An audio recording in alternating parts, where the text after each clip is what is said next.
Bonsoir à tous et bienvenue dans votre hebdo des Églises adventistes du 7e jour Fédération Martinique. Voici les titres pour ce soir. Expo Santé à Ducos, le bien-être était au cœur des préoccupations avec l'église de Canaan. Sarepta Restauration, une alimentation engagée et une mission au service de la communauté à découvrir. Pour la journée des publications, Charles Carpi, directeur du département publication à la Fédération Martinique, nous rappelle le rôle essentiel de l'écrit dans l'évangélisation.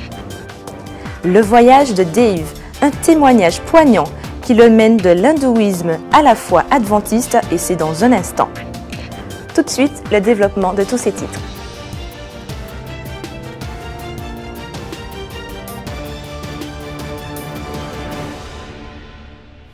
Dimanche dernier, la commune de Ducos a accueilli une journée dédiée à la santé et au bien-être organisée par l'église de Canaan. Cette exposition visait à sensibiliser le public sur l'importance de prendre soin de sa santé. Image réalisée par David Stewart, reportage Espérance Média.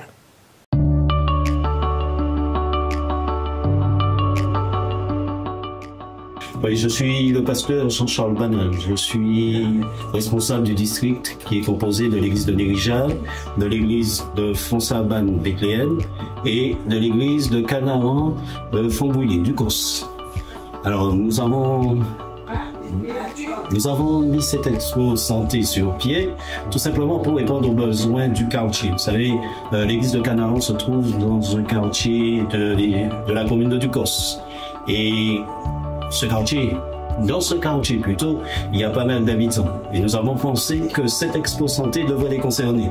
D'autant plus que nous savons dans quel monde nous vivons et les gens sont très attachés à leur santé. Alors c'était un besoin urgent, un besoin que devait répondre l'église adventiste de Canaan, mais aussi l'église adventiste de la Fédération de la Martinique. Effectivement, nous aurons 2 semaines de conférences santé.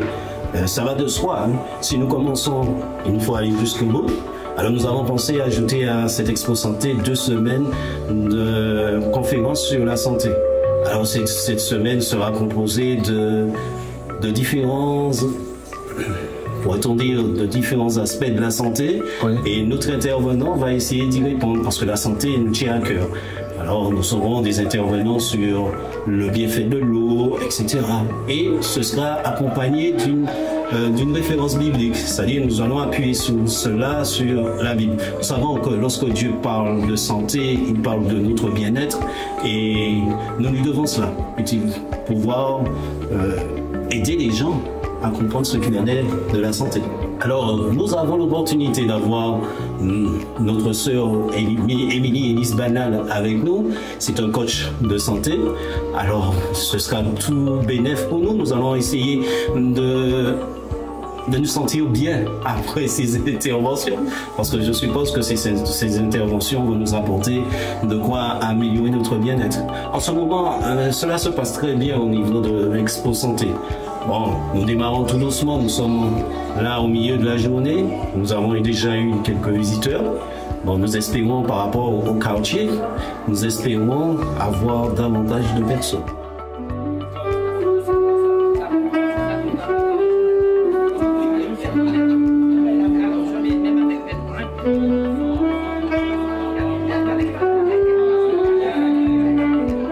Je suis Ruth Babo.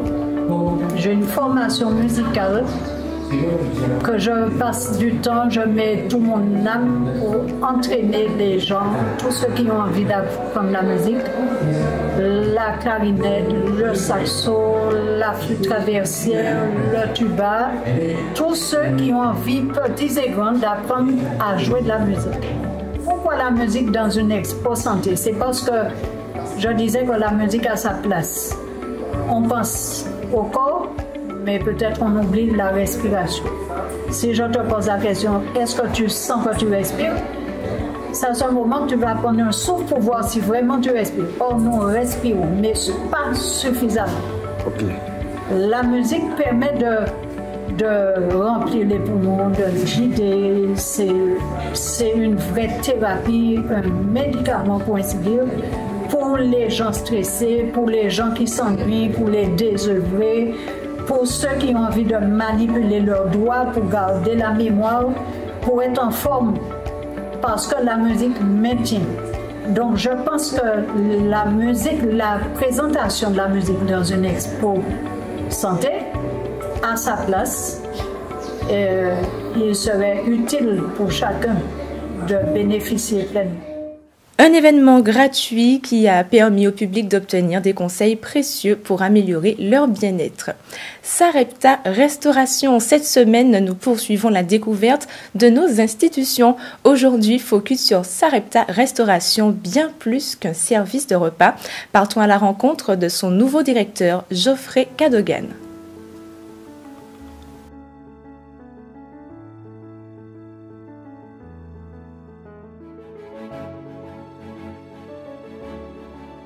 Bonjour, oui, je suis Geoffrey Cadogan et je suis le nouveau directeur de Sarepta Restauration. Sarepta existe depuis 2014. Ça fait l'année dernière, c'était 10 ans d'existence. Nous sommes un effectif de 12 personnes. Oui, il y a moi, après il y a 2 assistantes dans le bureau avec moi. Et après, nous avons 7 cuisiniers et 2 chauffeurs. Nous avons les écoles adventistes. Il y a Moutachi, il y a Curlis, Saint-Joseph et Épar.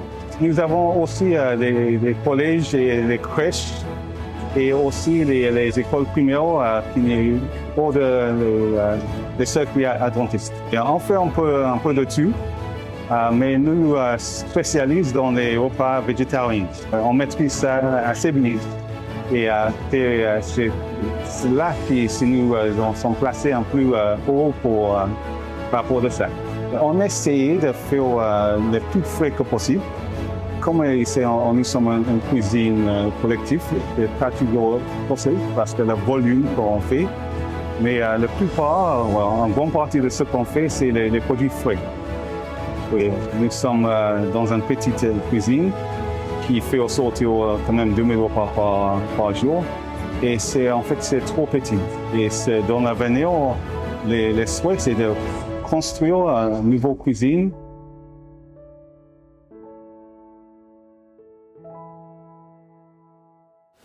Un engagement fort au service de la communauté avec des projets de développement ambitieux pour l'avenir. Du côté de la journée des publications, ce samedi marquera la journée des publications adventistes une occasion de rappeler l'importance de l'écrit dans l'évangélisation. Une question se pose, pourquoi l'Église adventiste accorde-t-elle une place aussi importante à l'écrit? Charles Carpi, directeur du département des publications de la Fédération Martinique, nous en dit plus. Le département de publication au niveau de l'Église adventiste, c'est l'objectif de promotionner la lecture du livre, alors on dirait déjà du livre écrit, mais aussi sur toutes les autres formes pour aider l'être humain à se développer parce que le livre, la lecture, la documentation avec tout ce qu'on peut trouver autour, amène chez l'homme un certain développement de sa personne. Et ça, c'est très important parce que ça permet à l'être humain d'être plus à l'aise en société et d'être plus performant. On remarque que l'Église adventiste est attachée à l'écrit. Pourquoi? Alors, c'est une belle question parce qu'on a souvent dit que l'Église adventiste est le peuple du livre. Effectivement, c'est vraiment le peuple du livre. Avec l'écrit, c'est quelque chose qui reste. Parce qu'on dit souvent que lorsque l'on dit quelque chose, ça peut changer. Mais sinon, quand on a de l'écrit, ça reste. Et puis, c'est intéressant parce que ça permet de traverser le temps. Et puis aussi, ça nous permet aussi à un moment ou une autre de notre vie on a besoin de l'écrit, on a besoin d'avoir quelque chose sous la main. Et c'est vraiment une thérapie aussi, parce que souvent, ceux qui étudient la psychologie de l'être humain se rendent compte que l'écrit peut être bon pour beaucoup de bien-être, beaucoup de choses. Même le simple fait de tourner une feuille dans un livre, cela peut aider pour la santé du corps, le bien-être. Et je recommande particulièrement l'écrit des livres parce qu'il n'y a pas de panne de batterie, rien du tout. Et puis, ça n'attaque pas les yeux. C'est vraiment intéressant d'avoir un livre en main. Est-ce que tu pourrais nous conseiller quoi lire? Premièrement, la Bible. Parce que la Bible, c'est un livre qui a traversé le temps. Quand on a une Bible à la maison, quand on met en pratique ce que l'on trouve dans la Bible, alors c'est intéressant pour l'éducation, pour la vie du couple, pour les finances. C'est intéressant même pour l'agriculture. Quand on a une Bible à la maison et qu'on connaît, on sait que parfois, quand on a un terrain, il ne faut pas le cultiver 24 sur 24 parce qu'on le trouve dans la Bible. Et puis, il y a beaucoup d'autres exemples. Hein.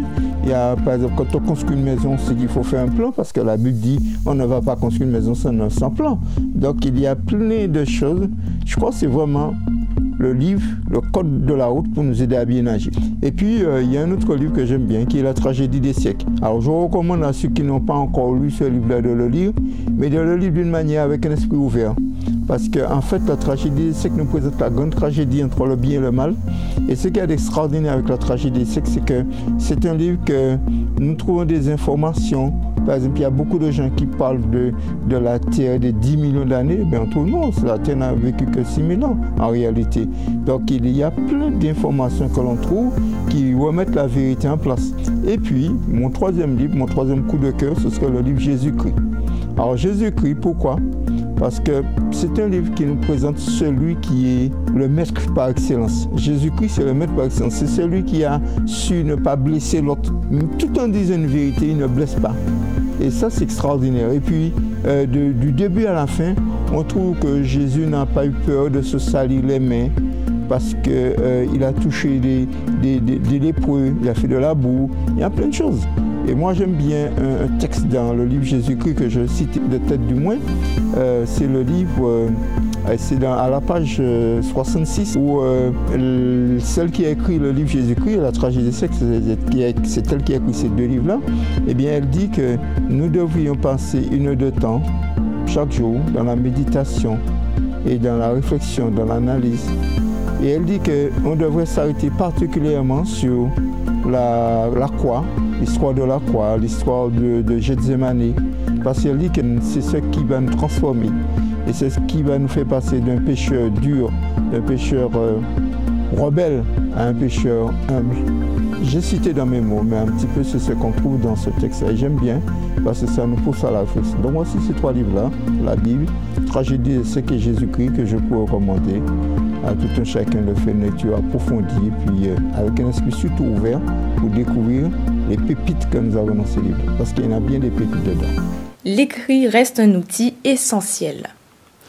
Enfin, direction l'Inde et les États-Unis pour découvrir le parcours inspirant de Dave. Originaire de l'Inde, c'est à Vienne, en Virginie, qu'il a découvert l'Église adventiste grâce à un livre et un film, un témoignage puissant de transformation spirituelle de l'hindouisme à la croix. Dave est un Indien de tradition religieuse hindoue. Dave m'a dit qu'il avait vu ce film et qu'il y est allé parce qu'il avait reconnu, je pense, le nom d'Ellen White d'un des livres que je lui aurais donné par hasard un jour.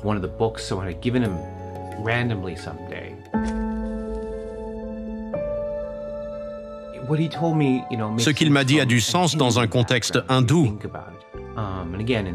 Dans la tradition hindoue, la lumière est très importante. Il a dit, la même lumière que j'ai vue provenant du livre, je l'ai ressentie dans la bande-annonce. Et donc je suis allé voir le film et j'ai vu cette même lumière. Et Dave s'est penché vers moi et a dit, peux-tu m'expliquer ce qu'il y a chez les adventistes qui créent cette lumière qui venait du livre et du film? J'ai expliqué d'où venaient les adventistes du 7e jour, en quoi ils étaient différents des autres chrétiens et les points communs avec les autres chrétiens. Je n'oublierai jamais l'expression de Dave lorsqu'il a dit « Je connais beaucoup de chrétiens. Je connais certaines choses sur la foi chrétienne, mais je n'ai jamais vu cette lumière jaillir d'un groupe comme celui-ci. » Puis Dave m'a demandé « Pourquoi un homme a dû mourir ? Quelle est l'importance de la crucifixion?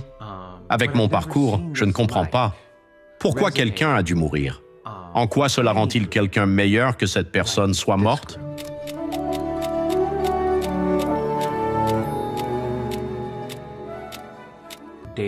M'asseoir avec Dave et lui expliquer le but de la croix et le sacrifice de Jésus,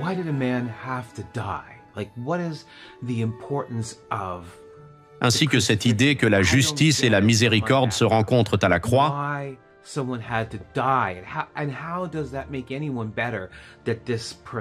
était une magnifique expérience pour moi.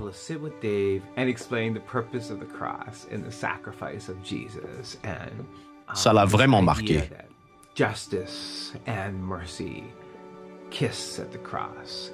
Le sabbat suivant, Dave a commencé à venir à l'église pour le culte. After that, the next Sabbath is when Dave started coming to church for worship.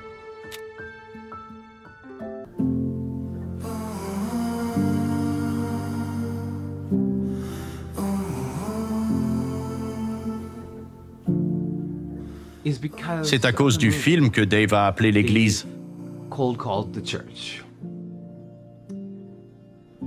It has become a part of our community. Il fait partie de notre communauté, même s'il n'est pas encore un membre. But we can see what Jesus is doing. I would ask you to pray for Dave. As he's on Nous voyons ce que Jésus est en train de faire. None of us know where that journey is going. But we can see, like it says in Priez pour le Revelation, parcours de Dave, personne ne sait où ça le mènera. Dave is one of those who is following the Lamb. Wherever Mais nous voyons, comme il est dit en Apocalypse 14:4, que Dave est l'un de ceux qui suivent l'agneau partout où l'agneau va. Je vous inviterai donc à prier pour que l'agneau guide Dave vers le baptistère de Vienne. to the Vienna Baptistry. Nous ressentons l'amour de Jésus. Il nous élève, il nous pousse en avant et il nous guidera vers notre demeure éternelle. Un cheminement de foi marquant. Revenons chez nous avec un aperçu de vos émissions hebdomadaires. Retrouvez vos programmes spirituels et éducatifs favoris tout au long de la semaine avec pour commencer Les Sentiers du Bonheur. Pour ce samedi, le titre de votre émission Les Sentiers du Bonheur, à vos Bibles et bonne lecture. Je vous propose d'écouter un extrait. Le 11 mars dernier, le Centre national du livre, en partenariat avec l'Éducation nationale, a invité les élèves ainsi que tous les citoyens à participer au quart d'heure de lecture nationale. Cette initiative était motivée par les nombreuses études qui ont démontré qu'en effet, 15 minutes de lecture quotidienne suffisent pour bénéficier de tous les bienfaits de la lecture. Et ils sont nombreux. Oui, la lecture procure du plaisir, permet de s'évader des problèmes du quotidien, diminue le stress, elle permet de développer la mémoire et les capacités cognitives. En lisant, on apprend toujours de nouvelles choses, on développe son vocabulaire. Bref, la lecture est un outil précieux dans le développement personnel. L'intégralité de votre émission est disponible sur le site adventiste.mq ou sur les ondes d'Espérance FM les 91.6 le samedi à 13h. Le Worship Moment, votre rendez-vous de louange, vous est proposé par Chica qui nous propose un medley.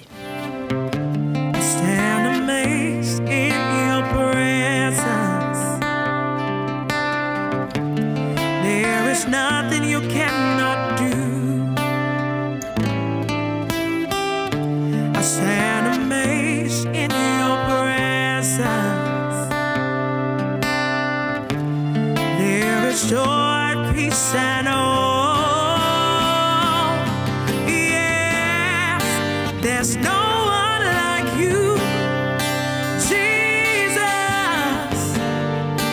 Vous pourrez profiter de la totalité de ce morceau déjà disponible sur votre chaîne YouTube Espérance Média Martinique. Cette semaine, c'est Rose-Hélène Gilly qui a été reçue dans votre émission Femmes vertueuses, Femmes de valeur. Effectivement, Rose-Hélène, ce matin, tu parles à une convaincue.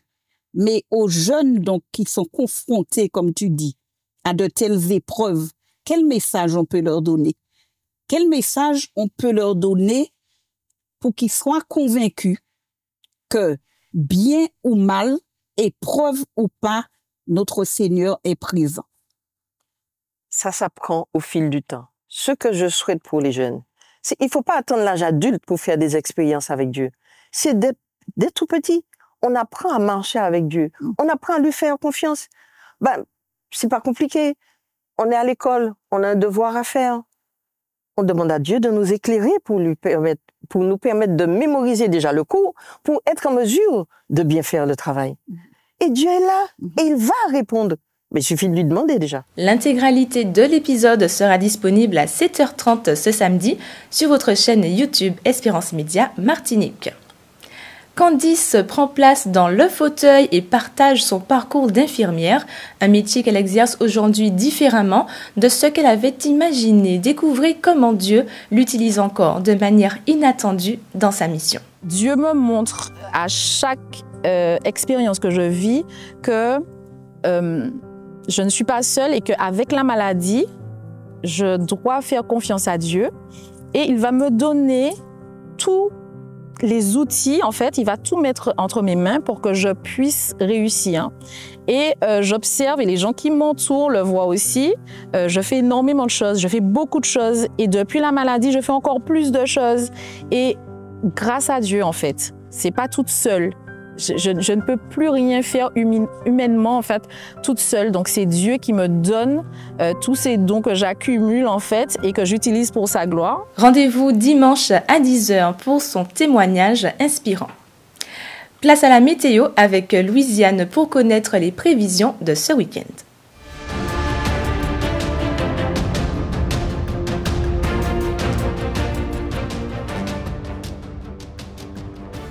Mesdames, Messieurs, bienvenue. Un petit clin d'œil sur l'humeur du temps. Restez avec nous pour en savoir plus.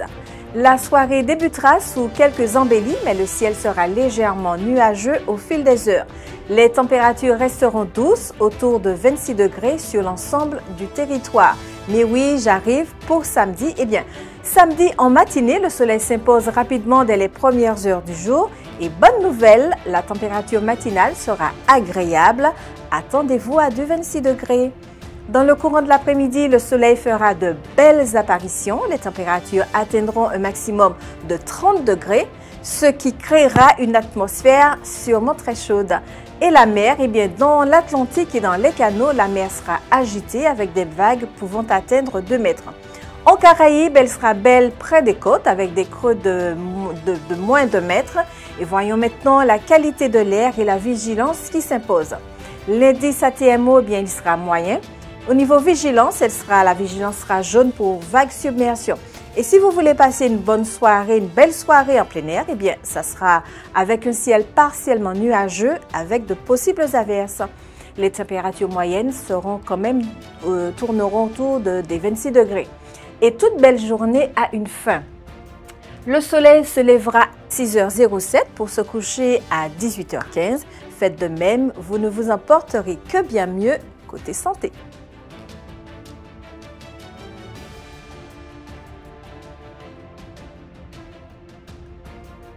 C'est la fin de cette édition. Merci de nous avoir suivis. Retrouvez-nous vendredi prochain à la même heure pour une nouvelle édition de votre hebdo. Excellente soirée à tous sur Espérance Média.